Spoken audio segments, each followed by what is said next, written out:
दोस्तों, दुबई की इस एविएशन सेक्टर नेशनल जीडीपी को किस तरह से कंट्रीब्यूट करती है और कितनी अहमियत रखती है। दुबई के एविएशन सेक्टर में Emirates airline top of the list है। उसके बाद DAE दुबई एरोस्पेस एंटरप्राइज एक दुबई रजिस्टर्ड फॉर्म है। बेसिकली शेख अहमद बिन सईद अल मखदूम की ओनरशिप में इस कंपनी के पास तकरीबन 800 जहाज़ हैं, 22 अरब डॉलर के एसेट्स हैं और दुनिया की तकरीबन 200 एयरलाइंस को ये जहाज़ लीज़ करते हैं। इसके अलावा फिर एमिरेट्स एयरलाइन की अपनी फ्लाइंग एकेडमी, एमिरेट्स एयरलाइन की एविएशन कॉलेज है, दुबई सिविल एविएशन अथॉरिटी के ट्रेनिंग प्रोग्राम्स हैं, दुबई ड्यूटी फ्री शॉप्स और दुबई के 2 बड़े एयरपोर्ट्स बिलियंस ऑफ डॉलर के सालाना रेवेन्यू जनरेट करते हैं नेशनल इकॉनमी को सपोर्ट करने के लिए।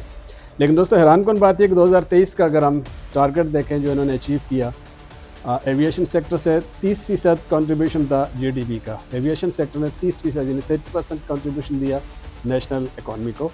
उसमें $38 बिलियन उनका रेवेन्यू था और उसमें $12 अरब जनरल टूरिज़म इंडस्ट्री ने कंट्रीब्यूट किया था। तकरीबन 7 लाख जॉब्स क्रिएट किए थे। लेकिन हैरानकुन बात यह कि जो उनका नेक्स्ट टारगेट है 2030 का, 2030 का, वो एक ह्यूज तो नहीं है लेकिन उनके लिए बहुत अचीवेबल है।